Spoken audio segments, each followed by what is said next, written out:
680's Richard Southern joins us now. Richard, the legislature has resumed at Queen's Park, and there's more alcohol changes coming from the Ford government.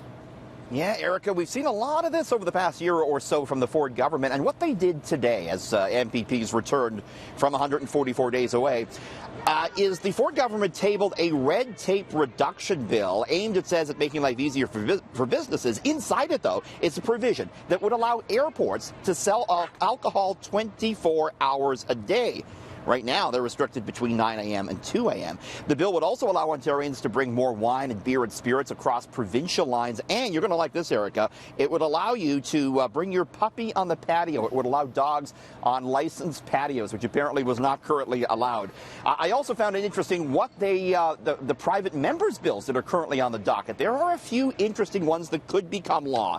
First off, there is one called Combating Litter for the Environment and Nature Act. This would make the second Tuesday in May a provincial day of action on litter and would ask Ontarians on that day to pick up and throw away litter. Another private member's bill is called the Reserved Parking for Electric Vehicles Charging Act. It would make it illegal to park in a non-electric car in an electric charging spot. And finally, there's the Menstrual Hygiene Act on the docket. It's an NDP private member's bill. It would proclaim May 28th as Menstrual Hygiene Day.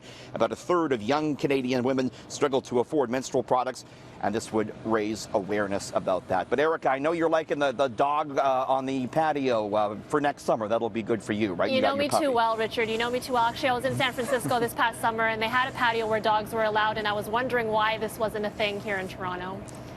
All right, how early is too early to start school in the U.S.? Some are pushing for a later start time for students and actually won the battle. Yeah, California has passed into law this new bill, Erica, and it mandates that school starts no earlier than 8:30 a.m. This is in line with actually a lot of research on this. Doctors say teenagers should get 8 to 10 hours of sleep a night, but only 1 in 4 get as many as 8 hours. And, not getting enough sleep, especially when you're younger, is linked to all sorts of issues, including obesity, diabetes, trouble paying attention. Adolescents become sleepy later at night, they say, and therefore need to sleep in earlier in the morning. I don't know about you, Erica. I say good. In fact, we should have this mandated, I think, for adults, too. Nothing before 8:30. Thank you very much. No meetings. We'll see if that flies here in the newsroom. All right, this next one has been debated for years now. Richard, should Pluto be a planet? It was Well, yeah, I think it should be. But, it was 13 years ago, Erica, that Pluto was demoted from being a planet to being what they call a dwarf planet. And a lot of people were not happy about that because, a generation or more grew up on there being 9 planets, and then there wasn't. But now, NASA's chief administrator says he wants Pluto reinstated as an actual planet.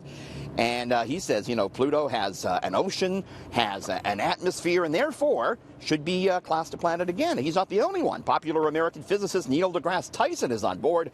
He says he strongly believes Pluto exhibits all the characteristics of a planet. So what do you think, Erica? Are you on board with this? I know this is a burning question you need to answer about Pluto. I'm on board with it, but I'm surprised Neil deGrasse Tyson is flipping because I think he was, one of those who was trying to get Pluto declassified as a planet.